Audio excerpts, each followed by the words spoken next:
He's Eric. And she's Kat. And this is Pop Filter. Buckle up, Buttercup. We're going head first in this episode.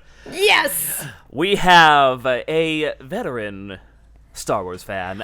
So you're a veteran Star Wars fan. I have been a Star Wars fan since I was a child, and I was raised by one of the original Star Wars fans. My dad saw it opening week, so... Nice! Oh my god! This episode is Professor Eric time! This episode is, Kat Kohai gets a lesson in Star Wars. Yes! Oh man! All right, so my original thoughts on Star Wars was when I was young. I remember we were over at my grandfather's house, and my uncles were sitting down watching it on the basement, on their TV screen, and I got so afraid of Yoda because I was like, "Who is this?" I was legitimately like, "Who is this green alien dude?" And I did not. I was waiting for you to say Darth Vader, but I was afraid of Darth Vader. I was afraid of Yoda because I saw, I'm like, who is this green alien guy? I'm just turning away from the TV. So afraid of me, you are. No?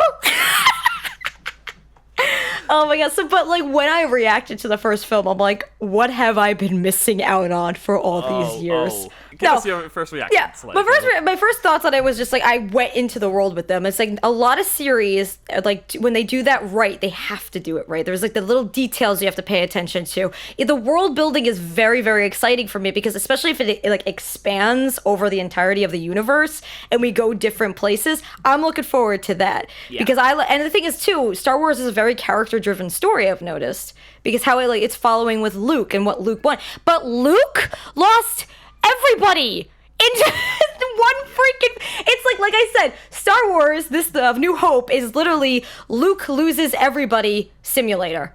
Because literally when I saw his aunt and uncle dead like that, he must have been crushed. Oh, yeah. I mean... Poor boy! Now, how old is he, by the way? How old is Luke when he first starts out? Oh, God, I think he was supposed to be, 18 or 18. 16 Okay. or something like yeah, that. so okay, first of all too, it's he's had a bit of pilot training, but the boy knows how to actually be a great pilot, because everybody this is how I described Star Wars on Twitter. I was like, how Star Wars is. It's let's have a nice conversation. Oh yes, the Force. Oh my god, blah blah blah, talk. And then 5 seconds later, pew pew pew pew, die! Oh my god! And then it's stormtroopers flying everywhere in the air. It's that's Star Wars for you. Because I love the pacing. It's literally let's have a conversation, and 5 seconds later, someone's getting killed. Well, because the conversation's oh gosh, I'm trying to figure out where should I start? Where should I? Because there's so much that I'm sure you're probably unaware of that would give you such a deeper appreciation about the process of creating this movie, the influences behind it. I mean, we can start there, too, because one thing I'm curious is why do they call it a space opera? Because it was off of basically the old soap opera style World War II. Oh, okay. In fact, the old Flash Gordon serials, the old World War II serials that started with the opening text crawls, that's exactly what this does. Nice. It's taking after that. It's kind of also an en medias res, where you're starting in the middle of the story. You haven't really gotten the full world yet, but they're just giving you this information dump of there was a clone war, and there's this giant weapon in space that's already built, and there's this rebel alliance. So you don't see the rise of the rebel alliance, you don't see that being built, you just start in the middle. And wow, because I mean, I'm also gonna be doing reactions to Star Wars Rebels, Star Wars Clone Wars. People actually said that watching in chronological is fun, but I'm I want to be surprised and fill in the plot holes. Well, here's chronological order is interesting. There is a podcast called the Red Letter Media podcast, or I think they're a YouTube channel, and their reviews of the Star Wars prequel trilogy were longer than the movies themselves. Really? Wait, for real? Oh my god. For real. The reviews for movies were 2 hours long. Yo. But they did come up with a recommended viewing order for Star Wars, and I'm curious if this would be something you'd be interested in. Because a lot of people will tell you, yes, watch the original trilogy first. A New Hope, Empire Strikes Back, Return of the Jedi. then go back to the prequel trilogy, or suffer through the prequel trilogy, as we say. I want to know why people don't like the prequels. Oh, you'll find out. I'll find out, okay. You're on this ride now. You're not getting off. So 1, 2, and 3, and then because now they have these Star Wars stories with Rogue One, Solo, stuff like that. You can fill in the gaps with that, and Rebels and Clone Wars. Yeah. Then finally go to the new ones, because the third one is about to come out in a couple months. However, I can't spoil anything, so I'm just going to say that at the end of Empire Strikes Back, there is a narrative gap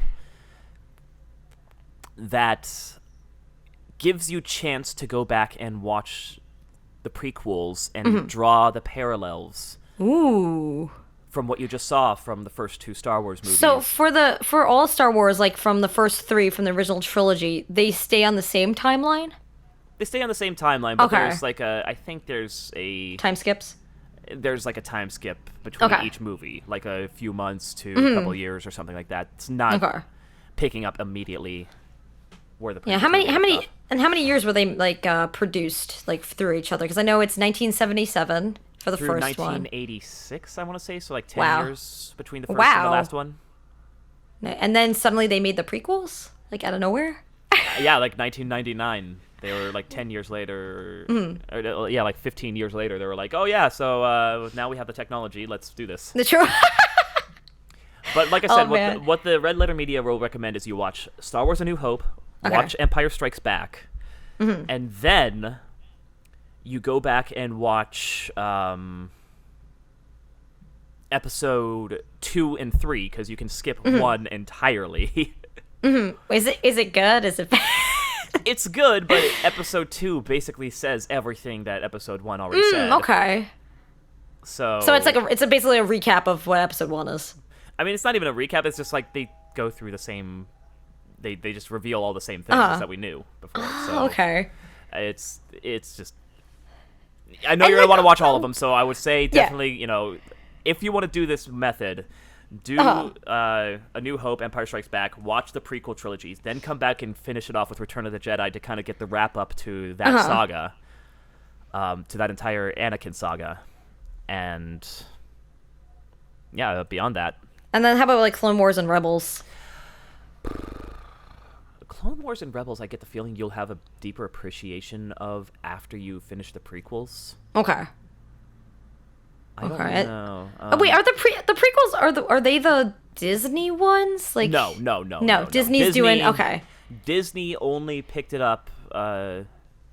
So The Force Awakens, The Last Jedi, Rogue One, and Solo are all Disney, and I think Rebels was Disney as well. I think they started that after the Disney. And I think they did Resistance too, which is CGI animated. Yes, they did Resistance, and then Clone Wars, they started before Disney picked them up, but Disney surprised everybody by saying, "Hey, Clone Wars is back." Oh wow, that's cool how they did that though. I mean, they're doing it around the time that the new film's coming out, so I mean that's kind of smart marketing. Yeah, but like we were talking about earlier, like the influences on this. So you got a lot of the old like Flash Gordon, like the dogfights in space, essentially World War II dogfights in space. You get him in the trenches, like the war trenches, as you see him going through the Death Star trench. Yeah. So he drew a lot of everyone parallels. Dies. Yeah. Press F in the chat, everybody. So much F. I know. It's like, what was that guy's name? Perkins? Or like Perkins or somebody? Porkins. Yeah, I was like, please, F in the chat. And then he loses his childhood friend. It's like, Luke, baby, honey, sweetie, you're losing everybody. Yeah. This is not a successful mission. Well, I mean, the thing is, too, if you think about it, he is a young adult, so if you look at young adult fiction, too, it tends to be like they lose everybody and then have to go off on their own for their journey. Especially in a war scenario. This was supposed to... I mean, this is essentially, for all intents and purposes, this was a war film. This was a war film set in space, but it just... I mean, it's a miracle this movie did as well as it did, exists Yeah, as it exists. I was gonna ask. I mean, like when George Lucas actually made it, did he think there was gonna be any success behind it? Like, how did he even come out with the? He did not. He was going on vacation the day it premiered. Like, he was going to leave Oh, town okay, the day it opened because he didn't want to deal with it. Really? And he was then surprised it to was see like- lines around the corner of these people. Oh, wow. Yeah. So let me see if I can pull up the original Star Wars, because let's face facts. George Lucas is not a great storyteller. He is good when he has somebody to hold the choke chain and pull it back on it, going, no, bad George, bad. Bad George. Oh my god. So the original name of Star Wars. Let's Oh, it see had a if I different can- name? It had a glorious name. Oh if my I can god, find what was it? Oh gosh, where is it? Was it like a really long, obnoxious name? It was so long. It was so convoluted. Let me say name. Here it is. Okay. It Oh, what was. was It was Adventure of the Star Killer, as taken from the Journal of Wheels, Saga 1, The Star Wars. Oh my god! What? And he named this? He named it? He named it, and it was the Captain Deke Star Killer instead of Luke Skywalker. Oh my god! And it Wait, was Deke? Like Deke? Deke, like Deek. Oh Deke Star Killer. He still had 3PO and R2, but they were named 3PO and R2 as in the letters 3PO and R2. Oh my god! Wow. If you look this up, like, the original script is the most convoluted. Like, he tried to throw everything in there, and he just... I want to see it. Read it to me. Oh my god! Like, listen, like, that's just the first. Like, I'm looking at the Star Wars fandom wiki right now. Here's the first paragraph, first two paragraphs of the synopsis of this. Okay, here we go. Above the planet Utapau and its 5 moons, a rebel starfighter fled 3 pursuing Imperial Star Destroyers. One of the Imperial cruisers exploded, but the rebel craft was damaged. Within the damaged rebel starship were 2 droids, 3PO and R2. The smaller droid led his counterpart toward a corridor. A barrage from the Star Destroyers blew a hole in the ship, and 3PO was covered in debris. The captain, Deke Star Killer, an Aquilian Ranger, and a Jedi arrived at... Okay, so Deke was Luke, essentially. Yeah. Arrived and checked on the hapless robots. He informed his officers to expect a boarding party and that a Sith Knight was with them. Deke sensed in him the Force. So, like, in the first 2 paragraphs, you're getting all these names, all these...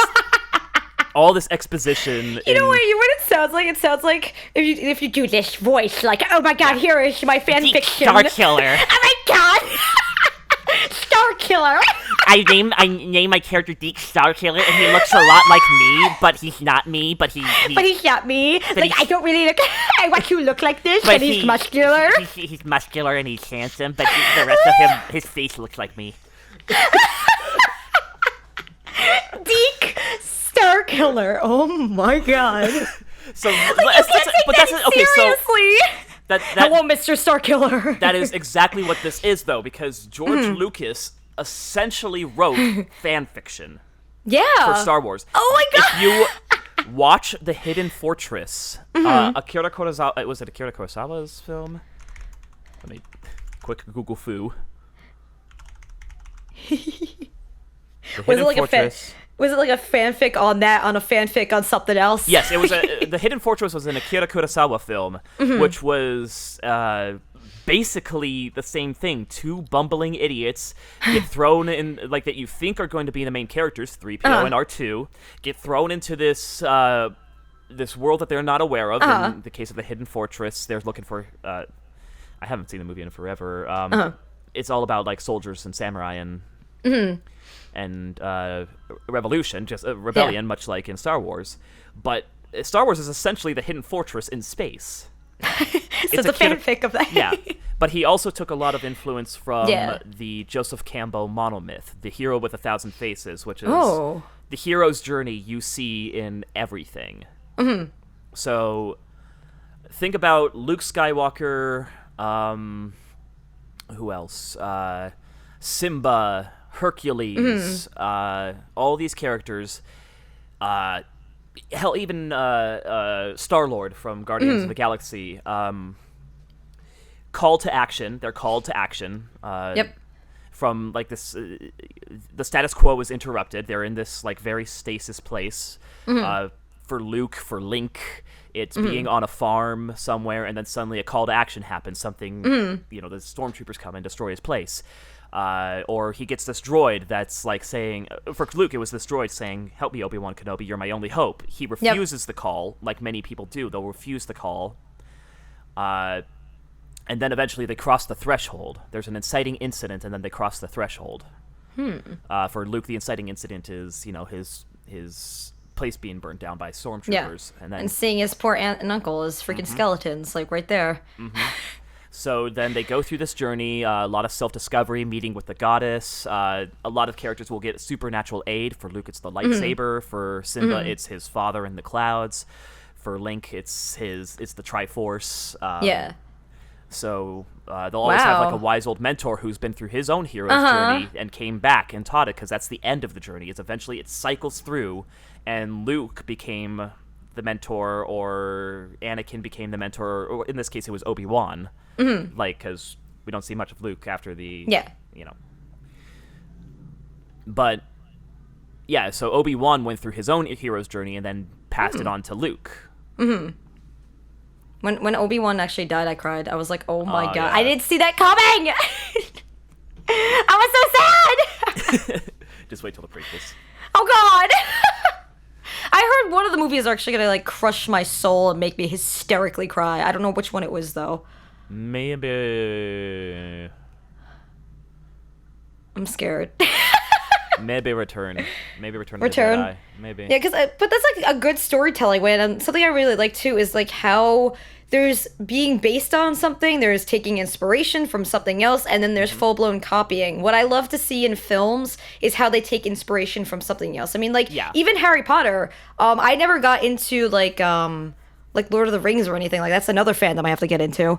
But I feel like a lot of the influence on Harry Potter was also from, like, Lord of the Rings. There was a lot of it there, yeah. I mean, a lot of it from Irish folklore, a lot of it from, I've just got a big book of Irish fairy tales that I need to read through before I go to Ireland.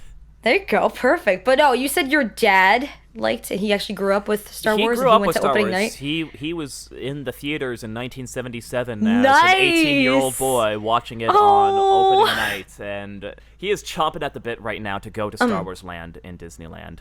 Oh my god, I need to go there, because if you could actually fly like one of the like fighters, I want to go like back and forth. Like the thing that they were like, yo, that's gonna look cool. You guys should go there. Well, I mean, the thing is that I have a Disneyland annual pass. He lives in Seattle. Okay. He has a Disneyland annual pass, because all we ever do whenever he comes to fly down and visit me is we go to Disneyland, and it's just kind of like we become, I don't know, connoisseurs of it. We'll write a book eventually on the synchronicity of Disney and how to... Like, we found the singularity on how to enjoy it the most in one day. But no. Fair enough. Adult Disneyland. Like, we like adult Disneying. Lots of drinks. But now that Star Wars Land is out, and he was an original Star Wars fan, we're just like chomping to get there. Do they have everything? Like, which movie does it actually take part in? I think it takes after one of the newer ones. Okay. It takes after a setting in one of the newer ones, but you do see set pieces from the older ones and nice influences of the older ones in there. Yeah. Because those are the obviously this was a groundbreaking cultural phenomenon. It actually, if you think about it, it's like for George Lucas not even to think that it was gonna do well, and now look how much. Like even like if you think about so many things, Oh, go ahead. Sorry. Oh no, how things are like so inspired by it nowadays. Like it's crazy how much of an influence it actually had. Well, he also thought it wasn't going to do well because it was a disaster to edit. Like what you saw as the final product. Well, actually, what you saw was more definitely a remaster with a lot of special stuff added to it after the fact. But the original movie, even though it was a cultural phenomenon, was a miracle because they had to use every single frame they had that was usable. If they oh my god. If they used a single frame more for any shot that you saw in there, you would see a mistake. You would see R2 falling over. You would see somebody bumping their head. You would see a boom mic or something. They used basically every usable frame they had, and sometimes they had to loop it. Like in the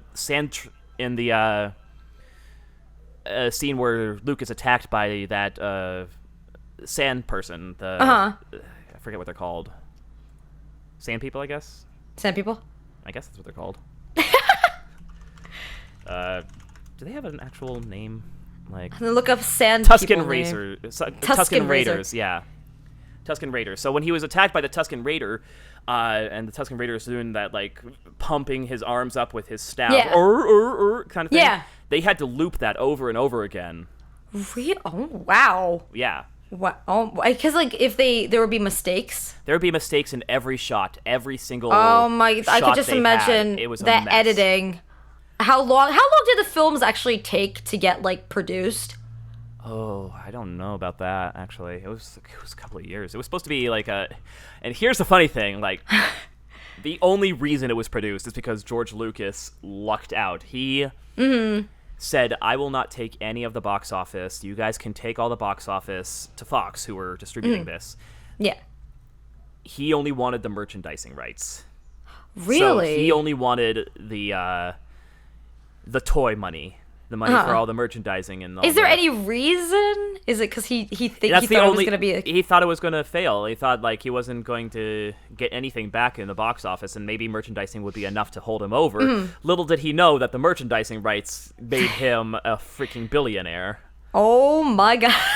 Because that's where the most lucrative of the pie was. Oh my god! And it's like, was this? I mean, what age level was this like for? Like, what did he like have in mind? Was it because I mean now it's more like if you go into libraries or anything, you'll see that a lot of people put it into like the kids section. Yeah, no, it definitely wasn't supposed to be a kids movie. Yeah. Again, this was kind of a take on the old 1950s war serials, the very gritty kind of tales of the trench. Yeah, and I feel like Disney probably made it more towards kids. Oh yeah. They're like marketing it more because even like on the Disney Channel, like they have like Star Wars Resistance now, or now they're doing Clone Wars. Well, that's also because kids are the ones who are buying the merchandise, and that's true. Yeah, that is true. But I mean, like, what is Star Wars gonna do to my life? Like, is it gonna like, am I gonna be that person where it's like I am a full-fledged Jedi now? I'm forever changed. Yeah. Yes. You're a different person than you were 2 days ago. Because literally, I was so like in awe the entire time. I was like, I am in this world, and 2 hours flew by in 5 seconds. I did not want it to end. I mean, are they all like kind of 2 hours, like an hour, 2 hours long? Yeah, a little bit around that area. Yeah, like about hour 45 to 2. What did Star Wars do for you though? Like, how did it impact your life? Well, I just watched it nonstop. I had the VHS trilogy, and I would take it with me on every vacation. Oh! And any hotel room that had the VHS players in them, which were rare back then. Yeah. But I would make sure that they would have a VHS player or something, and I would bring them with me on vacation and watch them every time, like as much as I could. I would take them with me to my dad's office whenever he had to take me there. Oh. I would play with the figures with my next door neighbor all the time. I had such a good collection. What, like the whole entire collection, like all the figures? No, because like there were so many figures. Like they would make up characters, or like they would show a character that was in the background for 5 seconds, and suddenly they made merchandise for it. Yeah, like oh my god! Like in Empire Strikes Back, you'll see this one shot with a group of characters that are very popular, even though none of them have any speaking lines at all. They just stand there. They don't do anything. And they're popular. Every single one of them has a name. They're never named. Nobody names them in this, but each one of them in Star Wars canon has a name. They've had figures made of them. They've had they've appeared in video games. They've appeared in the extended universe storylines. And they just stand there. all they ever did in the original movies was stand there.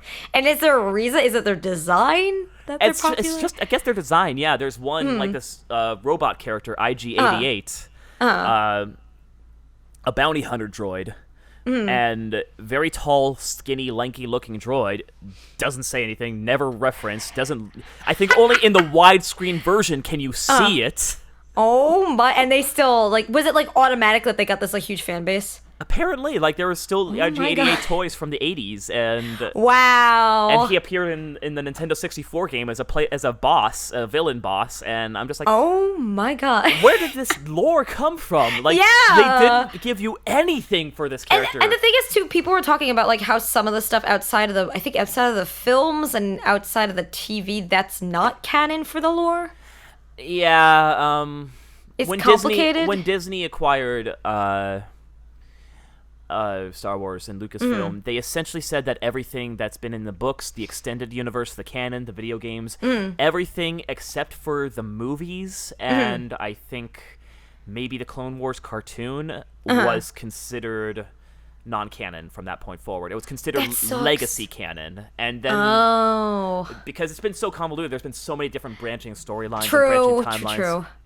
So what they're doing is they're kind of piecemealing a lot of the good stuff from the legacy canon into it. So there was General Thrawn, who was in the legacy canon, and people were really surprised to see him return to the Disney canon. And does Disney do they treat the films well, at least? Oh yeah. I mean, it depends on who you ask. Your personal opinion. My personal opinion, I love the new Disney films. And for that matter, it's because I'm sitting there watching it with my dad, who was there with the original Star Wars. Is he fanboying over it? He loves them. I mean, he's not fanboying. Nice. He's not he's not overexcitable. He's kind of had years of being stoic cop, but still fun. Stoic cop. Yeah, he's a fun-loving guy, but he doesn't get overhyped like I do. Yeah. Oh yeah. How about you when you first saw when you saw the trailers? I was hyped. I was. My heart was pounding. My palms were sweating. I was so excited for it, and what we did for a couple of years, because I was working I'm still working a 24/7 job. So we have to work holidays if it falls on our shift, on our regular shift days, and for about 3 or 4 years I was working on Christmas Day. So that sucks. Yeah, so I couldn't fly up to Seattle to see my parents. So what we would do is they would fly down the week before. We would go to Disneyland before our passes went into a couple of weeks of blockout. And then we would check out the opening night of the new Star Wars movie. Nice. So we saw Force Awakens, Rogue One, and Last Jedi together as part of this new Christmas tradition, and now I've got a couple of Christmases where I don't have to work because they don't fall on my regular shift. Well, that's good. I mean, that sucks how you work on Christmas. Yeah. But I mean, regardless, we've made it work. We've made a new tradition out of it, and we've made Star Wars kind of around that tradition. See, I mean, I never realized how much Star Wars actually does mean to people. I mean, some people have even told me it's saved and changed their life completely. Yeah, it changed storytelling. It changed cinema. It changed our culture entirely. People suddenly said, "Oh, we can make these giant epics. We can make these character-driven, beautiful stories," and everything changed. It was Because I think the most impactful movies or shows or books or anything, when it's character driven, when you feel for the characters and see what they're going through. Yeah. Before then, we didn't get a lot of world building. We got a lot of Gone with the Winds, Bonnie and Clyde's, Casablancas, Rosemary's Baby. More like films that were taking part within our own reality. It didn't, not hey, we're in the universe. Yeah, this was the first that just captured people's imagination. That just kind of exploded the mindset to the cosmos. Yeah. It was. Do you have any lightsabers of your own? I do not. I want to get one so bad. They're so cool. I remember seeing them back in the day. We didn't have these really cool battle-ready plastic polyurethane lightsabers. We had these little plastic hollow pieces of crap that broke easily. that's what sucks is like because kids nowadays have all the good stuff I know. that we would have killed for, and now it's just like be an adult kid though. There's nothing wrong with that. Being Like an get all adult the kid toys. now, we can customize our own lightsaber. We can Exactly. be a real fucking Jedi. We can be like, Yeah. hey, I want this hilt and this color and this crystal Oh and my this. god. Yeah. At conventions, like what I'm really excited for too is like seeing a Star Wars cosplay. Oh yeah. There's some real intricate ones. I've seen some really cool Darth Maul. When you get into the TV series, you'll get some really cool character designs out of there. That Nice. yeah. But no, But I mean, as you being a veteran of this entire series, I mean, like, what are some tips that you have for me, senpai? Beware of the prequels. Okay. Like, Well, I want to know, is it bad or is it just there's some. Okay. just weird stuff? It's story time. Story time. The reason why Star Wars and why A New Hope and Empire Strikes Back did so well as it did was, again, George Lucas was writing it. He wasn't necessarily the one directing it. He directed them. No, he directed the prequel trilogies. Okay. And that's a problem. That's a huge problem. it's like, George, no. The way it was described, I heard, was that throughout the original trilogy, he was working with a man named Gary Kurtz. And according to all the castmates, all the crew, everybody who was working on the set at the time, it was like Mama and Papa, Gary Kurtz and George Lucas. Gary could he produced it, and he could kind of, pull the choke chain, so to speak, whenever he needed to. Just, no, George, bad. During Return of the Jedi, because George had the merchandising rights and none of the box office income, he kind of went a little crazy focusing on what would merchandise better. Character, somebody, I won't say who because I don't want to spoil anything, but one of the actors said, I want my character to die in this movie. Oh, well, that's great. Because he felt like the journey of that character was done. So he says, I don't really want to carry this forward. I know you may want to do more after Return of the Jedi. I just kind of want to, I feel like my character's arc is done, so... Yeah. And George Lucas was like, no, nobody's going to want to buy a toy of your character dead. So a lot of artistic integrity was compromised for the sake of merchandising rights. Yeah. And apparently there was a big falling out between him and Gary Kurtz, which a lot of the castmates said was just like mom and dad divorcing. It was such an ugly scene on the set, and afterwards you can definitely see the influence of his merchandising, of him trying. And then when it came to the prequel trilogy, he had no choke chain. It was oh my god, George on the run. It was George. So is it more like the story is all over the place? It's the story is all over the place. He tries to add a lot of explanation. Like, that's the thing. That's what happened was. I told you the story, the name of the original story, and how it was so convoluted. What I've been told is, when you're a writer, write all that you want to do, that you want to write down. Yeah. Take half of it out if you can. Yep. Because he will overwrite things and explain things instead of he will tell instead of show. Instead of show. Yeah, that's no. Because my favorite thing in like any type of like series is like when people actually show instead of tell, because you want to feel for the so it's more explaining in them. Yeah, so his movies are definitely a lot more dialogue driven and with the occasional battle thing, but it's just all about him trying to explain how this world works and how it's so. How I guess he's just trying to toot his own horn on. It's like, oh, I made this great world, and look how convoluted it is, and how deep it is. And I'm just like, this is not deep, dude. This is. What are the ratings on Rotten Tomatoes? Because I mean, if we're talking about really bad ratings, I mean, like again, one film that I always like to talk about, was it like the Fantastic Four remake? Oh yeah. That got what, like 9%? Oh yeah. So let's see here. Prequel trilogies like 53%, 66%, and 80% for the episode 3, which was admittedly the best of the trilogy. That's not a high bar to set. Yeah. But when you're talking about the original movies, which are like 95%, 93%, like they did not live up to what people were expecting for it. It was just George Lucas. I hate to say it this way, but it was George Lucas's wank stain. It was his wank rag. Oh, because you know what sucks is like whenever you have like prequels or sequels to anything, like you have to do it right to make it live up to something else. Yeah, exactly. Like even with video games, like something I'm looking forward to is again like Spider-Man 2 for the PS4. Oh yeah. Like I'm looking forward to that. And hopefully they do it right because the first one was like a masterpiece. Absolutely loved it. So hopefully the second one, if you get to play as like Miles or anybody, hopefully it lives up to the expectations of the first one. Yeah. I definitely hope we get to play as Miles. I know. I mean, that may be the tutorial is like considering that you don't want to do a whole like Metroid. You don't want to Metroid him, Spider-Man, and have him lose all the powers that he learned throughout the previous storyline. That wouldn't make sense. Yeah. So it would make more sense for a new character learning the stuff to introduce the new players and do the tutorial that way.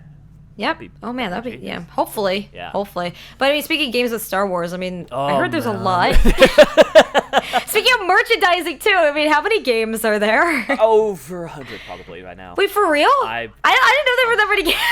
I'm probably exaggerating, but let me just type in Star Wars. Because I know people video also games. do like tabletop RPGs with Star Wars too. Yes, they do. That'd be interesting to get into. I don't even know how that would work. I mean, do you just like use the like original existing lore that's already there? Yeah, and you come up with a race of nice. characters. Yeah. You roll stats on that, and then you can. Because I know Star Trek is also popular with tabletop RPGs. Which again, Star Trek is another one I have to get into. Well, that's it's a very different experience, and that's what I always like to say to people is like when you're going into the Star Wars versus Star Trek debate, you're really going into fantasy versus sci-fi. True. Star Trek describes, and that's exactly what the prequel trilogies did wrong, I feel, is they delved more into sci-fi than the science fantasy that Star Wars, the original trilogy, did. Because that sucks. What was the Star Wars original trilogy in this movie? How does it work? The Force. How does the Force work? It works. Okay, great. We're moving on.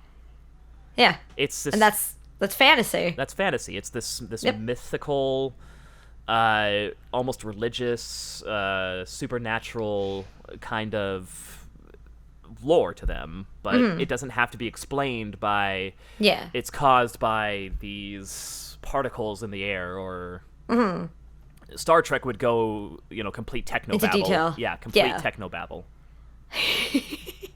That's why I can't wait to get into that too, because it's gonna be a completely different experience. Once you listen to the Voltaire song "USS Make Shit Up" because it's really funny. All right, I'll write that down. But no, with Star Trek, what came first, Star Wars or Star Trek? Star Wars was 1977. Star Trek, I want to say, was the 1960s. I want to say Star Trek came first.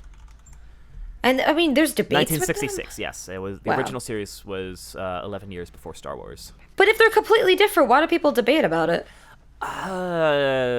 Just because it was the two big fandoms. Again, True. Like Star Trek was. I mean, Star Trek was just kind of the best version of those old serials that I told you about that George Lucas was pulling inspiration from. It was starting with like Stardate giving an expository setup, and both were these fantastical. We've had movies before of people in space and just really this low budget. These were the first ones that really people could, I guess, suspend their disbelief on and really dive go into the world. Yeah, really go into the world of.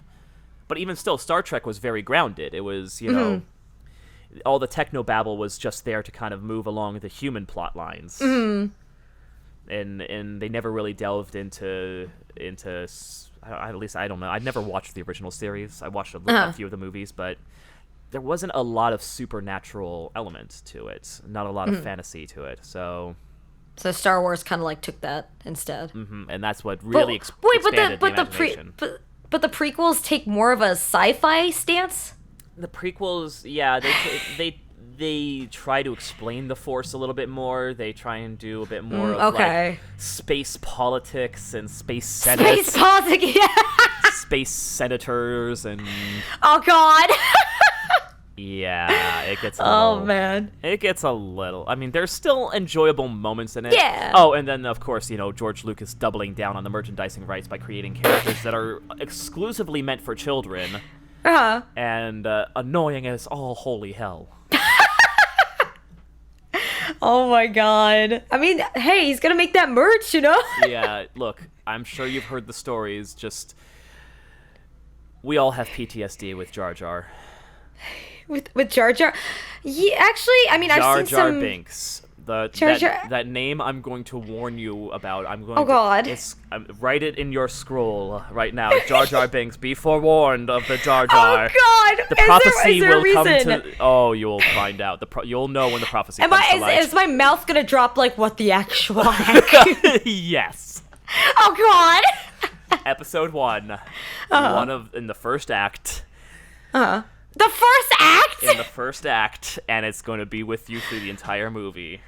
Okay, something I cannot wait to also see is the Family Guy specials for Star Wars. Oh, God. Are they good? They're fun. The first one's good. Second one's fun. Third one, they were just like, we just got to do this. We just got to get this over with. Like, let's just go. Oh, my God. But is there, like, a lot of, like, inside jokes that if you're in the fandom, you'll understand? Star Wars or Family Guy? Or Yeah. Yeah, definitely. There's a lot of inside jokes. There's just a lot of just real parody, straight up parody that you don't really need to be involved in the fandom to understand. It doesn't delve deep into like jokes from Star Wars Rebels or anything like that. It won't go into like extended universe crap. Yeah. But no, why is Jar Jar Binks bad? I mean, like, is it gonna make me feel like, oh god? Yeah. It's the character. Oh god! It's just the character. It's just the voice. It's the voice and the presentation and the whole. Is it CGI or is it like animatronic? It's like it's 1999 CGI. Uh-huh. Okay. It is full CGI. It's. Okay, if you could mimic the voice, how does the voice sound? It hurts to do. It hurts. Do it. Misa Jar Jar Binks! Misa be your friend! What? Yeah. Oh god, I can't wait to see that then. But I mean, any other tips before I move on to any of the other films? Or even the fandom in general. I mean, people have warned me that there's the good side of the fandom and then there's a really toxic side. Oh, yeah. No, just enjoy what you enjoy in it. Find what you enjoy out of it. Yeah. There's still a lot in the legacy canon that people will still say is worth picking up, worth checking out, even though it's not technically part of the current canon. Knights of the Old Republic, I would definitely recommend you play. Okay. There's Knights of the Old Republic and Knights of the Old Republic 2. They came out in the PlayStation 2 and Xbox days. But they're probably some of the best Star Wars games, best Star Wars stories. Like the lore? Yeah, the lore is good? Yeah, the lore is great, because they go into the Old Republic, like hundreds of years before even the prequels. Oh, wow. So they're really delving into, like, a historical Star Wars storyline there. Which is interesting, because now that we've got D&D... I forget what their real names are, but the guys behind Game of Thrones are going to be doing another Star Wars trilogy after this one wraps up. Really? That's what I hear, and I don't know. The last few seasons of the Game of Thrones did not sell me on them entirely. I didn't even get into the Game of Thrones fandom, but all I know is people were pissed at the ending. Oh, I have not seen a fandom get that collectively pissed off since Lost. Without really like spoiling, I mean, like, what was bad about it? They all the slow build character development they've been teasing suddenly gets this huge wrap up, this huge like, oh, we're just gonna have to rush this. A lot of things that they haven't been developing suddenly get developed in a slapdash kind of way. A lot of pacing issues, a lot of really stupid logic from characters that should know better. Did the characters kind of like change? Oh yeah, a lot of characters just like, changed on the dime, and there could have been a lot of room to get them to where they wanted them to go. In the end, I could see where they wanted to get them to go, but it's like they just really rushed. Because was it canceled, or was it they just wanted to get it over with? They said they shortened the last 2 seasons. And yeah, they were just really trying to wrap it up, but they could have done. Were you mad? I was disappointed. You're disappointed. I'll go motherly on this. Here's the thing. I'm it's not mad. I'm just disappointed. You're disappointed. Oh my god, that's actually worse than being mad, though. Yeah. It's like I'm disappointed in you. But if they can get their heads out of their asses and do some decent fantasy, historical fantasy, alternate telling kind of stuff, they would be great to helm the Knights of the Old Republic if Disney wanted to reintroduce that to the canon, like a super prequel to everything we've seen so far. There's so much to explore in the Star Wars universe other than just the Skywalkers, but up until, throughout the series, that's what we focused on, is the Skywalker saga. And even, because I know there's, new games coming out for Star Wars, too, but, something I definitely want to do is, again, we were talking about this earlier, is, a tabletop RPG Star Wars. Yeah. That would be amazing because, again, with the whole exploring the lore and creating because I always say to people, series that I personally love are the ones that you could go into the world, you could create your own original characters, you feel like you're there exploring with them, and a lot of, storytellers can focus on that. There's, in a young adult fiction field, there's so much of that lacking nowadays. People are going more towards real-life issues or politics, and it's, the reason that, Star Wars truly, in my general opinion from just watching one film, why I think it did so well and stuck with people is because you're able to go into that world. Just another example, with Ruby, you could go into that world, into the world of Remnant, or worlds with I don't know how clear defined rules, clear boundaries, but it definitely you can make your own. Gives you creative liberty. Yeah, make your own stories. Even Harry Potter, you can make characters that go into Hogwarts or something. And it's it's so sad that it's lacking nowadays because those are the stories that truly change people's lives, but also give them and make them feel part of the story. Yeah. Because even some books will stick with you even if they're just one-offs of something oh, let's talk about this major issue that's going on in the world today, but they won't stick with you as much as Harry Potter, Star Wars. With Star Trek, are they are you in a world? Do you feel like you could be in the world with them? Yeah, absolutely. Because it's you can Star Trek is something you can probably fit anything into. There's not really a lot of supernatural elements, but they still fit time travel and ideas of God in there. With it being, completely scientific elsewhere. Yeah. But they still find a way to fit it in, is the thing. With Star Wars, it was definitely Star Wars. I cannot speak right now. Star Wars. I say Star Wars. Yeah, I say Star Wars Star Wars sometimes because my jazzy accent comes out. The Star Wars. But the thing with Star Wars is that it definitely gave a little bit different kind of creative freedom. They're just two different worlds, honestly. One is about people exploring space and not knowing what's out there. The other is we know what's out there. We know. Yeah. But there's still a lot on. I don't know. I can't explain it. My brain is fried right now. And now that I got to see that new Dark Crystal series, apparently. Yeah. Oh my god. Is it still built with puppets and everything? I believe so. I heard that what's funny is that the puppeteer working on it, one of the main puppet designers, was the baby from Labyrinth. Wait, really? Oh my god. Yeah, the little baby from David Bowie. Is working. Apparently, it was one of Henson's not one of his kids, but one of his workers' kids or something like that, and it just stayed in the family, and he's now working on the new Dark Crystal series. Oh, that's awesome. Yeah, I like that because that makes it more personable for people too. Yeah, absolutely. Yep. But are there any last tips that you have for me for Star Wars? Other than loving Yoda, because I already could see from just love Yoda. Some gifs and stuff. Love Yoda. Beware of the Jar Jar. Okay. That's a prophecy I give to you. Beware of the Jar Jar. Okay. Like I said, keep an open mind on a lot, especially when it comes to the prequel trilogies. Okay. Try and find anything you resonate with, any kind of characters that you may want to learn more about, and I'm sure there's a way to find more about them in terms of legacy canon, books, comics, video games, if there's just any character that catches your eye with a design, I guarantee you can find something out about them. Nice. So that's definitely what I recommend there. And who's your favorite character? Or you can't say anything because spoilers. My favorite character was always R2, just because he was just a sassy, silent little. I know. He's so sassy. He's like, what? You could just see him rolling his eyes, like Yeah. see it rolling his eyes, or Oh. just giving like a bitch. What you saying? Kind of. Oh my god! But we'll have more Star Wars talk in future podcasts. We'll probably do more Yeah. podcasts like as reactions as we go along. Oh, yeah. Kind of get your updates as you're as okay. Now that you know more about this, what do you think? Yeah. And now that we'll definitely be riding the train together. Yeah, exactly. So I am Kohai Cat, and you are Senpai Erik. Yeah. Star Wars Senpai.